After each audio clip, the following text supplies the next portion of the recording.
آج کی یہ ختم نبوت کانفرنس جس کا انعقاد خیرالامم فاؤنڈیشن ضلع فیصل آباد کے احباب نے کیا ہے، اللہ تعالی جمیع شرکاء اور محتممین کو اپنی بارگاہ سے بہترین جزا عطا فرمائے۔ میں نے جو آیت کریمہ تلاوت کی ہے اس کا بڑا گہرا تعلق ہے مسئلہ ختم نبوت کے ساتھ۔ اسی مناسبت سے میں چند گزارشات آپ کی خدمت میں عرض کروں گا۔ اللہ تعالی مجھے صحیح بیان کرنے کی توفیق عطا فرمائے، ازاں بعد ہم سب کو اس پر عمل کی توفیق مرحمت فرمائے۔ حضور انور صلی اللہ علیہ وآلہ وسلم تمام انبیاء کرام کے بعد تشریف لائے اور حضور کے خاتم النبیین ہونے کا معنی اور مفہوم تقریباً ہر مسلمان کے دل میں دماغ میں موجود ہے، لیکن پھر بھی تھوڑا تفصیل کے ساتھ اس بات کو سمجھنے کی ضرورت ہے کہ یہ مسئلہ اتنا اہم کیوں ہے اور اس کا ہمارے دین سے، ہماری ایمانیات سے یا اعتقادیات سے کتنا گہرا تعلق ہے۔ یہ کوئی صرف جذباتی اور سطحی قسم کا مسئلہ نہیں ہے، بلکہ یہ ہمارا ایمان کا مسئلہ ہے، اور اس سلسلہ میں ہمیں ایک اصول اور ضابطہ ذہن میں رکھنا چاہیے۔ جس طرح آپ اپنی اس مسجد کی بلڈنگ کو دیکھیں تو اس کی جو چھت ہے، اس کی چھت کے کھڑا رہنے کے لیے اس کے پلرز کا ہونا ضروری ہے، اس کی بنیادوں کا ہونا ضروری ہے۔ اگر یہ بنیادیں اور یہ پلرز درمیان سے ہٹا دیے جائیں تو مسجد کی اتنی خوبصورت بلڈنگ، خوبصورت جو اس کا چھت ہے، یہ ساری چیزیں یہ قائم نہیں رہ سکیں گی۔ یہی حال ہے دین اسلام میں ان ضروریات دین کا کہ جن میں سے کسی ایک چیز کو بھی نکال دیا جائے تو بندے کا دین، بندے کا ایمان مشکوک ہو جاتا ہے، بلکہ ختم ہو جاتا ہے۔ ہمارے مقتدی و پیشوا حضرت امام ربانی مجدد الف ثانی شیخ احمد سرہندی علیہ رحمہ ارشاد فرماتے ہیں کہ اگر مسائل ضروریہ دینیہ میں سے کسی ایک مسئلہ میں شک بھی واقع ہو جائے تو بندہ مسلمان نہیں رہتا۔ انکار بعد کی بات ہے، انکار کرنا تو اس سے اگلا درجہ ہے۔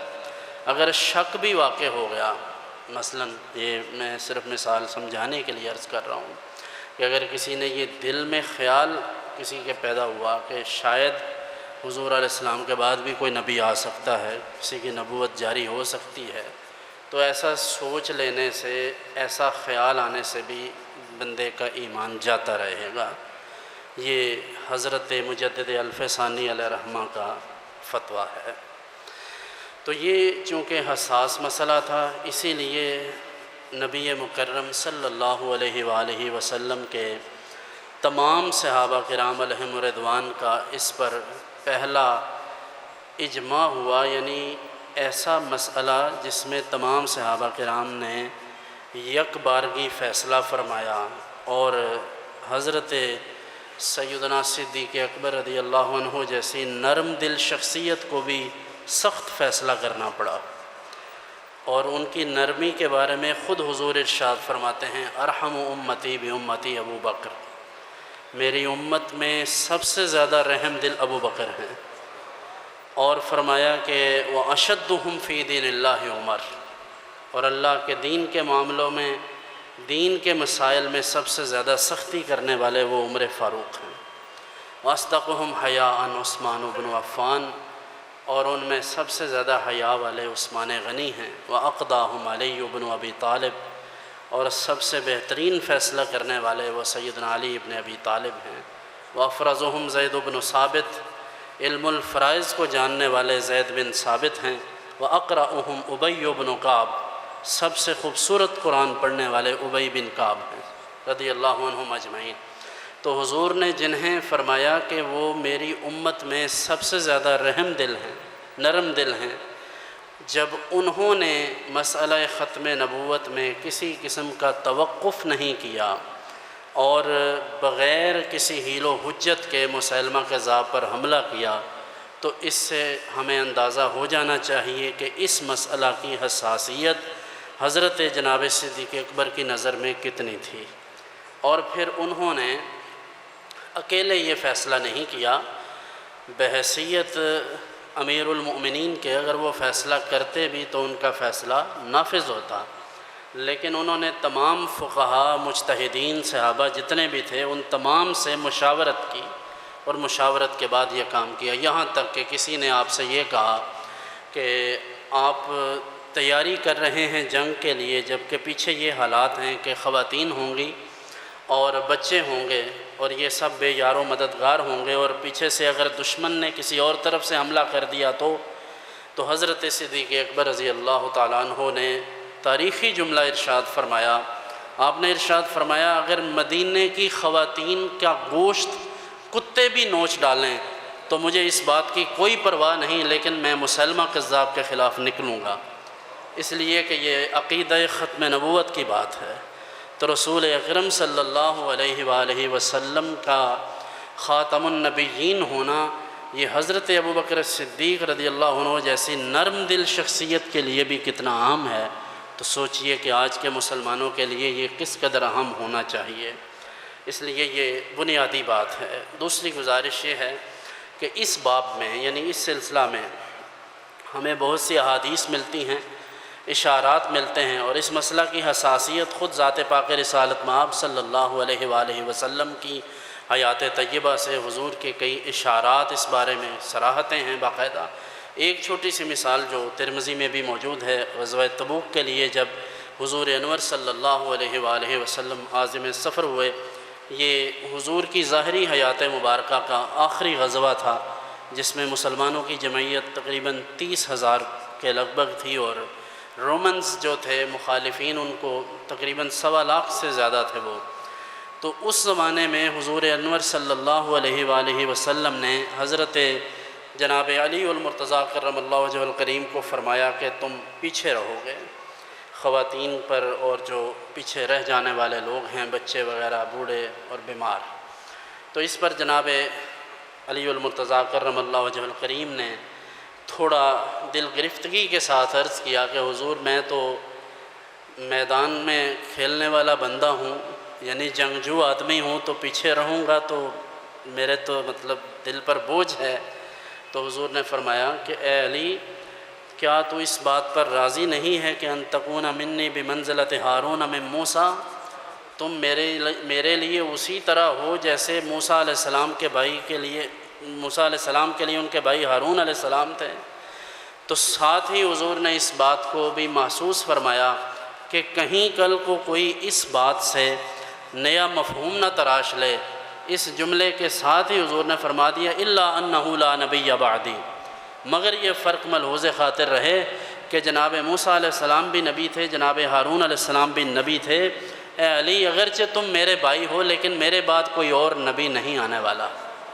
تو آپ اندازہ کیجئے، حالانکہ بات تو غزوہ تبوک میں روانگی کی ہو رہی تھی، لیکن حضور نے اس کی حساسیت کو محسوس کرتے ہوئے اسی وقت یہ جملہ ارشاد فرمایا کہ میرے بعد کوئی اور نبی نہیں ہے، تمہاری میرے ساتھ جو اٹیچمنٹ ہے وہ اسی طرح ہے جیسے موسیٰ علیہ السلام کے ساتھ جناب ہارون علیہ السلام کی ہے۔ تو یہ اس حوالے سے مسئلہ بہت حساس ہے۔ اسی طرح یہ بھی جان لینا چاہیے کہ یہ ضروریات دین میں سے ہے، یعنی ان مسائل میں سے ہے کہ جن کا انکار، جس میں آپ نے بعض لوگوں سے سنا ہوگا جو سطحی علوم جن کے پاس ہوتے ہیں یا چند ایک چیزیں جنہوں نے رٹی ہوتی ہیں، وہ کہتے ہیں جی آپ کسی بھی اہل قبلہ کو کافر نہیں کہہ سکتے، اس کو مسلمان کہیں گے۔ اہل قبلہ سے مراد وہ لوگ ہیں جو مسلمان ہونے کے تقاضے پورے کریں، اور اگر وہ ان تقاضوں کو ہی پورا نہیں کرتے تو پھر ان کا کسی قسم کا لحاظ ہم نہیں کر سکتے۔ مثلاً ایک شخص اللہ تعالیٰ کی توحید کا قائل ہی نہیں ہے، نماز بھی پڑھے، وہ عبادتیں کرے، صدقہ و خیرات، حج کرے، زکوٰۃ دے، جو مرضی کرے، اللہ کی توحید کا قائل نہیں ہے، شرک کرتا ہے، تو اس کی تمام عبادات، تمام ریاضتیں وہ ساری ضائع ہو جائیں گی۔ ایسے ہی کوئی نبی اکرم صلی اللہ علیہ وسلم کی تعظیم و توقیر کے حوالے سے، حضور کی عزت اور احترام کے حوالے سے شکوک و شبہات دل میں رکھتا ہے یا حضور کی تعظیم سے اس کو مسئلہ ہوتا ہے، تو اس کی ساری توحید، ساری کی ساری عبادات، ریاضتیں، تمام چیزیں ضائع ہو جائیں گی۔ اس لیے کہ یہ بنیادی چیزیں ہیں، مبادیات اسلام ہیں، اگر ان میں کسی جگہ پر کوئی شک واقع ہو جائے یا انکار ہو جائے تو بندہ مسلمان رہتا ہی نہیں ہے۔ تو ختم نبوت، نبی اکرم صلی اللہ علیہ وسلم کو آخری نبی بایمانہ سمجھنا کہ حضور کے بعد کوئی اور نبی اپنی شریعت جاری کرنے کے لیے نہیں آ سکتا، کسی اور کو نبوت مل ہی نہیں سکتی، کوئی اور بحیثیت نبی نہیں آئے گا، نہ آ سکتا ہے، یہ دین کی ضروریات میں سے ہے۔ اگر کوئی شخص ایسا نہ سمجھے تو وہ مسلمان کہلوانے کا حقدار نہیں ہے۔ قرآن حکیم کی سورہ بقرہ کی جو آیت کریمہ میں نے تلاوت کی ہے، اس میں بھی آپ محسوس کر سکتے ہیں کہ ایمان والوں کی جو نشانیاں اللہ تعالیٰ نے بیان فرمائی ہیں، والذین یؤمنون بالغیب، وہ جو غیب پر ایمان لاتے ہیں۔ غیب کیا ہے؟ ما غاب عن الحاسہ، حواس خمسہ جس کا ادراک نہ کر سکیں وہ غیب ہے۔ ایک ہے غائب، غین الف غا، وہ جو غائب ہے وہ تو ہے غیر حاضر، جسے ایبسنٹ کہتے ہیں انگریزی میں۔ یہ غیب ہے ما غاب عن الحاسہ، حواس خمسہ جس کا ادراک کرنے سے قاصر ہوں، آنکھ جسے دیکھ نہ سکے، ہاتھ جسے چھو نہ سکیں، جسے سونگا نہ جا سکے، جو ہماری دسترس سے باہر ہو، ان تمام چیزیں، جیسے جنت ہے، دیکھی نہیں، سونگی نہیں، چھوئی نہیں، ایمان ہے اس پر۔ تو غیب پر ایمان لانا یہ کس کی نشانی ہے؟ مومنین کی نشانیوں میں سے ہے کہ وہ غیب پر ایمان لاتے ہیں بغیر دیکھے۔ اور وما انزل من قبلک، محبوب جو آپ سے پہلے نازل کیا گیا، یعنی جتنی بھی کتب سماویہ ہیں، جتنی الہامی کتابیں ہیں، صحف ہیں، ان تمام پر وہ ایمان رکھتا ہو تو وہ کیا ہے؟ مومن ہے۔ اب اس آیت کریمہ میں اگر آپ محسوس فرمائیں تو وما انزل من قبلک تو موجود ہے، اگر کوئی اور نبی آنا ممکن ہوتا تو اللہ تعالیٰ اس آیت میں فرما دیتا کہ وما انزل من بعدک، یا وما ينزل، جو بھی نازل کیا جائے گا یا جو اتارا جائے گا تمہارے بعد، تو یہ نہیں فرمایا، فرمایا وما انزل من قبلک، جو بھی آپ سے پہلے نازل کیا گیا ہے اس پر ایمان رکھے اور آپ پر ایمان رکھے۔ تو معلوم ہوتا ہے اگر کوئی نبی آنا ہوتا، کسی نے بحیثیت نبی آنا ہوتا، کسی کی نبوت اللہ نے جاری کرنا ہوتی، تو اسی آیت میں اس کا اللہ تبارک و تعالی وضاحت کے ساتھ ارشاد فرما دیتا، لیکن اللہ رب العزت نے ایسی کوئی بات ارشاد نہیں فرمائی۔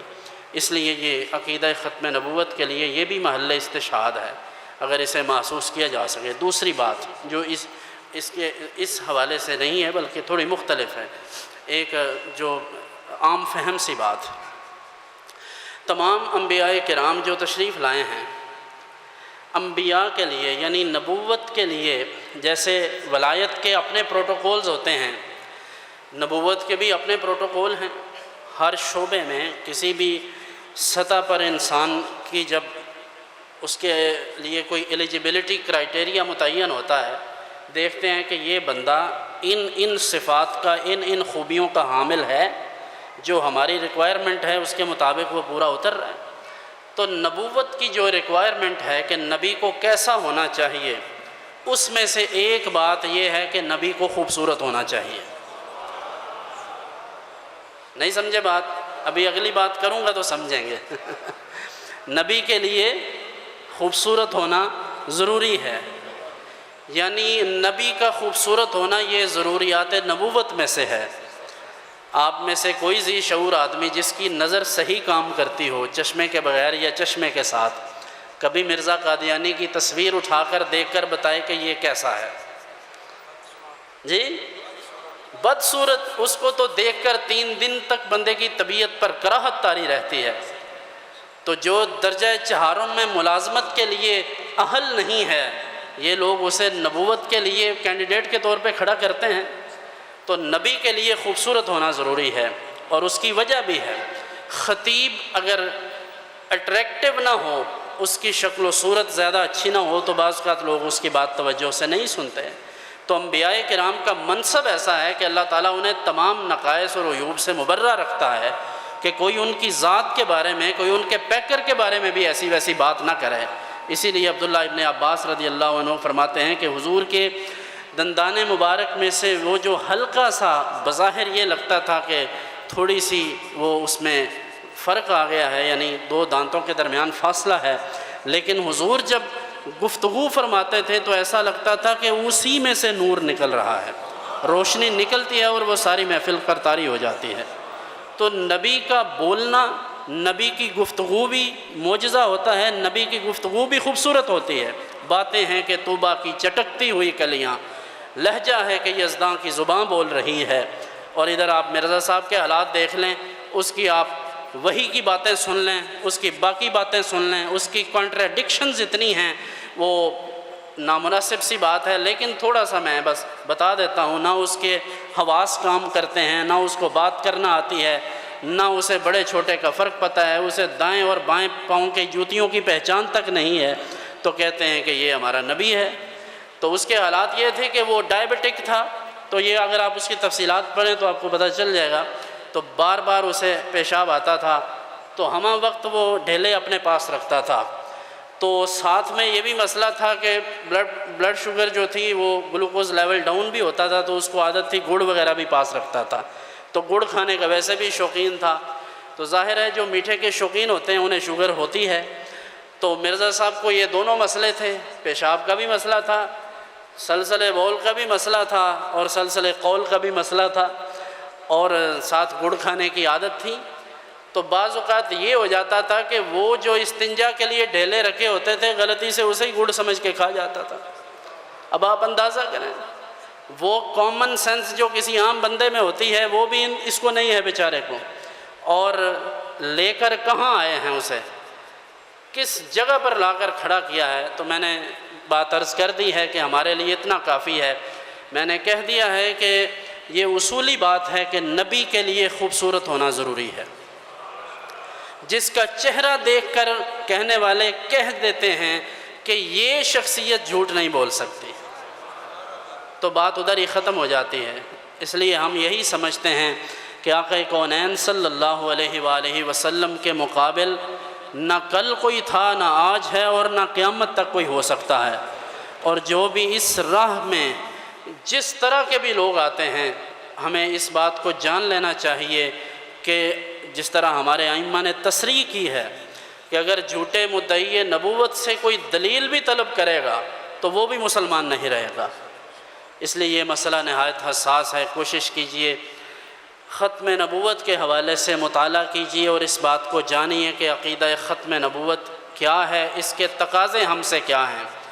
ہم کسی کو گالیاں دے دیں، کسی کو برا بھلا کہیں، اس سے اس کی صحت پر کوئی اثر نہیں پڑے گا، لیکن ہمیں اس بات کی تکلیف ہوتی ہے کہ اگر کوئی مسلمان صاحب ایمان اگر صرف مغرب کے کسی اچھے ملک کے ویزے کے لیے اپنے نام کے ساتھ کوئی ایسا سابقہ لاحقہ لگا دے جو کل کلاں خدا نخواستہ اس کی آخرت برباد کر دے، تو ہمیں اس بارے میں سنجیدگی سے سوچنا چاہیے۔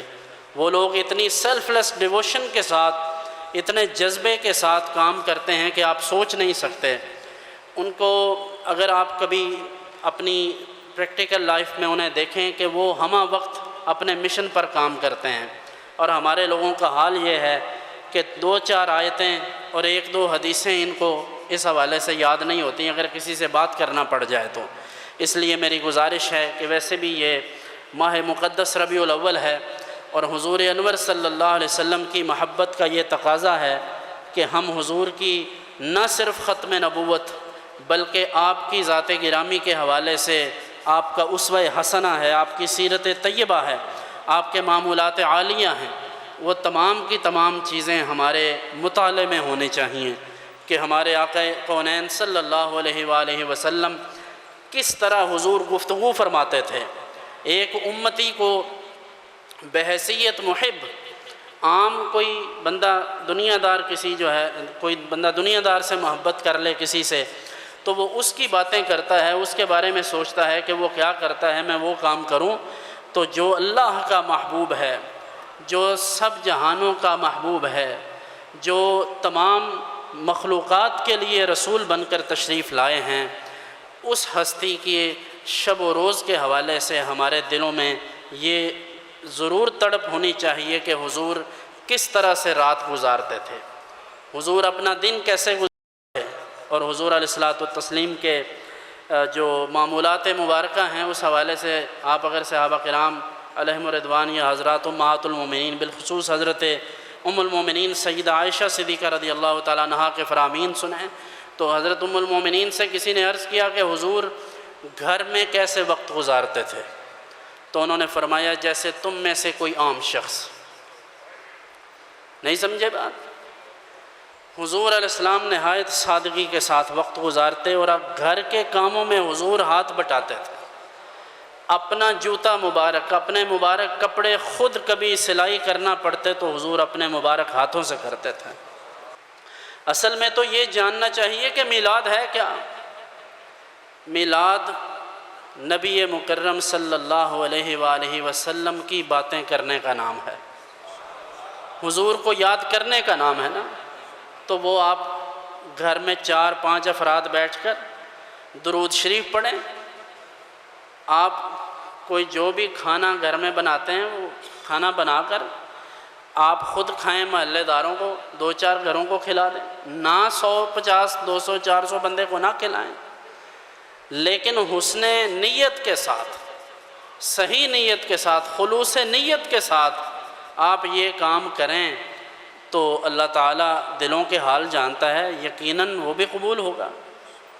تو اس لیے پیسہ لگا کر یہ نہیں سمجھنا چاہیے کہ ہم نے محفل کرائی ہے ہم بڑے عاشق رسول ہیں، نہ، بلکہ زیادہ امکانات یہ ہیں، میں محتاط جملہ عرض کر رہا ہوں کہ زیادہ امکانات یہ ہیں کہ وہ جو چھپے ہوئے لوگ ہیں وہ اس بارگاہ میں زیادہ مقبول ہیں۔ حدیث میں بھی ارشاد فرمایا ابن ماجہ میں کہ فرمایا کہ میرے نزدیک قابل رشک لوگ وہ ہیں جن کا دنیا میں سامان تھوڑا ہے، عبادت میں کثیر حصہ ہے۔ مفہوم عرض کر رہا ہوں حدیث کا۔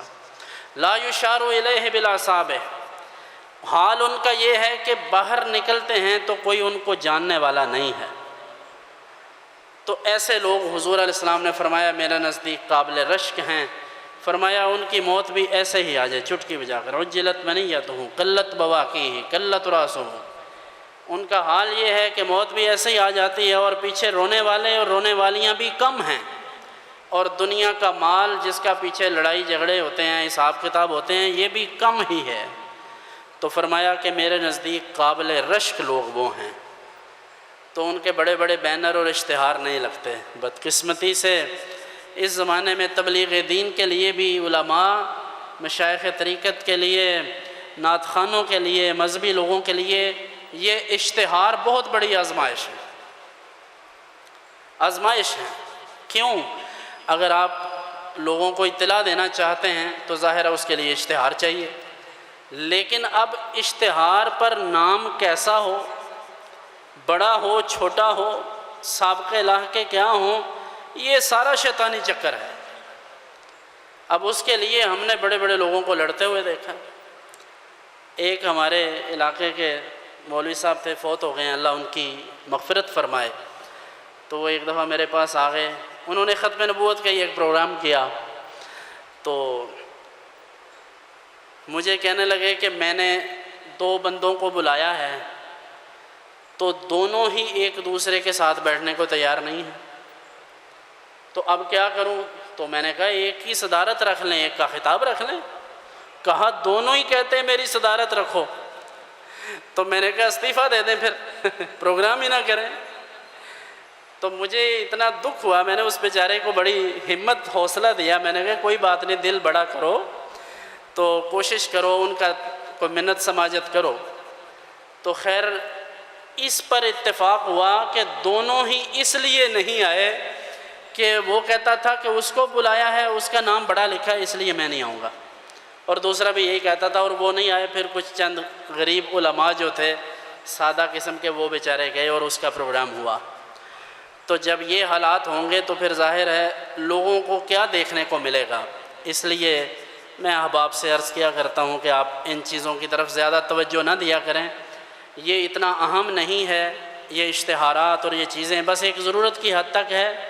تو مبالغہ آرائی اور جھوٹ سے بچیں، ذاتی تشہیر سے بچیں۔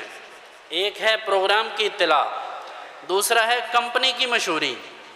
تو کمپنی کی مشہوری سے بچیں، اطلاع کی حد تک ٹھیک ہے، باقی دلوں کے حال اللہ تعالیٰ جانتا ہے۔ اللہ رب العزت کی بارگاہ میں دعا ہے کہ وہ ہماری اس حاضری کو اپنی بارگاہ میں مقبول فرمائے۔